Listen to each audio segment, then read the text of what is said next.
Hello बच्चों, आइए प्रश्न को देखते हैं। प्रथम 6 धन पूर्णांकों में से दो संख्याएं यादृच्छा बिना प्रतिस्थापन के चुनी गई है। मान ले कि x जो है दोनों संख्याओं में से बड़ी संख्या को व्यक्त करता है, तो ex ज्ञात कीजिए। ex का मतलब होता है माध्य। प्रश्न को हल करने से पहले इसके मुख्य अवधारणा की चर्चा कर लेते हैं।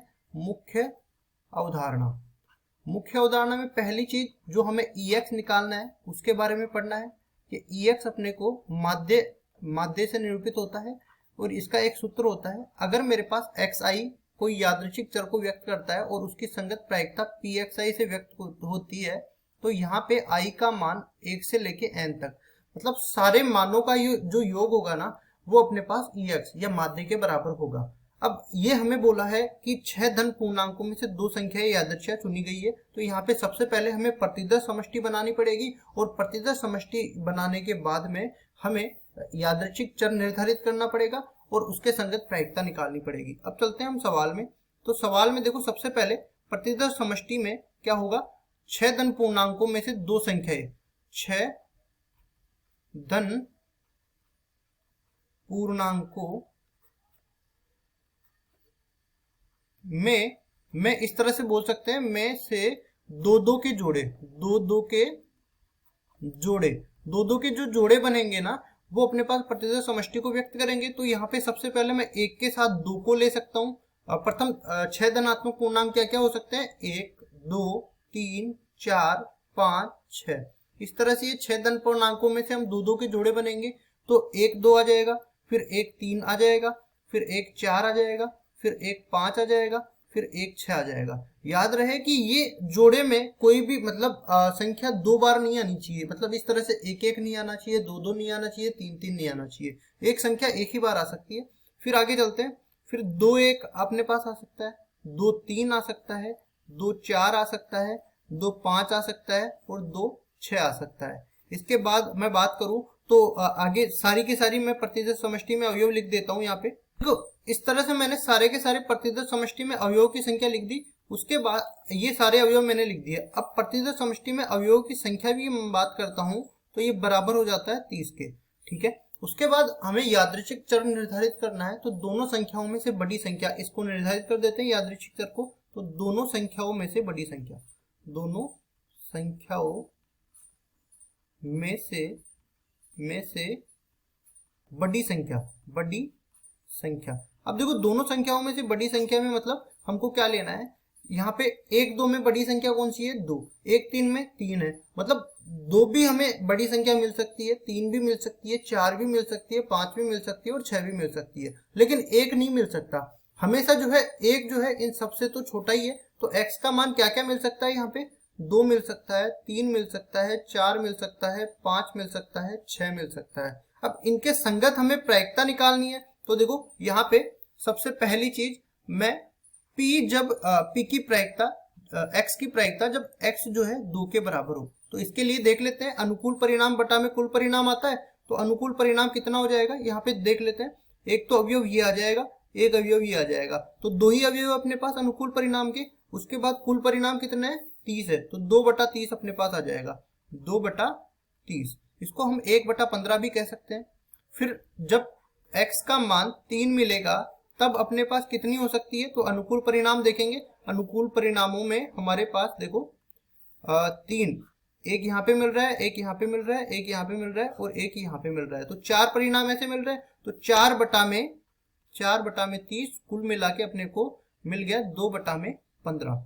अब देखते हैं आगे। जब अपने पास x का मान 4 मिलता है, तब प्रायिकता कितनी, अनुकूल परिणाम कितने मिल जाते हैं हमको, तो अनुकूल परिणाम इधर देखते हैं, 1 2 3 4 5 6। ठीक है, मतलब हर एक में 2 2 बढ़ रहे हैं, तो यहाँ पे आ जाएगा 6/30। तो ये मिल जाएगा अपने को 3/3, सॉरी, इसमें पूरे में अपने पास 3 का भाग जाएगा। तो या फिर एक काम कर लेते हैं, इसमें सबके हरों को मैं समान बना के चलता हूँ, तो 2 का ही भाग देता हूँ। यहाँ पे 3/15 ये अपने पास आ जाएगा। ठीक है। उसके बाद देखो, यहाँ पे जब x का मान 5 हो जाएगा उसकी प्रायिकता निकालूंगा, और जब x का मान 6 हो जाएगा उसकी प्रायिकता निकालूंगा। तो यहाँ पे आप देख सकते हो 2 2 बढ़ रहे हैं, तो ये अपने पास 8/30 के बराबर आ जाएगा और ये अपने पास 10/30 के बराबर आ जाएगा। देख भी सकते हो आप, x बराबर 5 आने की देखते हैं तो यहाँ पे देखो x बराबर 5 आना, 1 2 3 4 5 6 7 8 हो गए। अब इसी तरह अगर मैं x बराबर 6 का आना देखता हूं तो यहाँ पे 10 मिलेंगे अपने को, 1 2 3 4 5 6 7 8 9 10। इस तरह से सारे के सारे आ गए अपने पास। अब देख लेते हैं, इसको सरल करते हैं तो 2 का भाग देंगे, ये कितना बन जाएगा 4/15। इसमें भी 2 का भाग देंगे, ये बन जाएगा 5/15। अब ये आ गए अपने पास इनकी संगत प्रायिकता, और x अपने पास यादृच्छिक चर था उसका मान भी आ गया। और हमने कहा था ये जो माध्य है ये इन दोनों का गुणनफल करने के बाद सबका योग होगा। तो यहाँ पे लिखते हैं हम लोग ex किसके बराबर हो जाएगा, ये बराबर हो जाएगा x1 गुणा में px1, टोटल अपने पास 5 है ना, तो x1 गुणा में px1 प्लस x2 गुणा में px2, फिर आएगा अपने पास x3 गुणा में px3, फिर आएगा x4 गुणा में px4, फिर आएगा x5 गुणा में px5। इस तरह से 5 अपने पास परिणाम है। तो इनको भी देख लेते हैं। x1 का मान 2 है और इसके संगत प्रायिकता का मान कितना है 1/15। इसके आगे बढ़ते हैं तो अपने पास x2 का मान अपने पास 3 है और इसके संगत प्रायिकता 2/15 है।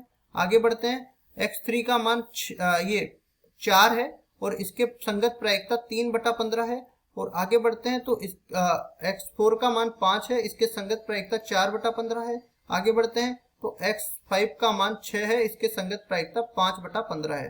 अब इनको गुणा करके जोड़ देते हैं तो देखो अपने पास कितना आने वाला है, ये आ जाएगा 2/15, फिर आ जाएगा प्लस में 6/15, फिर आएगा 4 × 12/15, फिर आएगा 5 का 20/15, फिर आएगा 6 × 30/15 और ये इस तरफ आ जाएगा ex। अब देख लेते हैं, सबका हर तो समान है तो अंश आपस में जुड़ जाते हैं। तो इधर आ जाएगा 2 + 6 + 12 + 20 + 30 और नीचे आ जाएगा कितना 15। इन सबको जोड़ते हैं तो देखो 6 और 2 8, 8 और 12 ये अपने पास 20 के बराबर हो जाते हैं। 20 और 20 40, 40 और 30 70। तो 70/15 अपने पास आ जाएगा और इधर ये पूरा ex के बराबर है। अब इसमें देखो एक तो 5 का भाग जा रहा है और एक इसमें 2 का भाग जा रहा है, ठीक नहीं सॉरी 5 का भाग पूरे में जा रहा है, तो 14 × 5 = 70 तो ऊपर रह जाएगा और 5 × 3 = 15, 3 नीचे रह जाएगा। तो ex जो माध्य का मान है, केवल 5 का भाग इसमें गया था, माध्य का मान मिल गया 14/3 के बराबर और केवल माध्य ही हमें पूछा था, तो यही हमारा उत्तर हो जाएगा। आशा करता हूँ ये सवाल आपको समझ में आया होगा। धन्यवाद।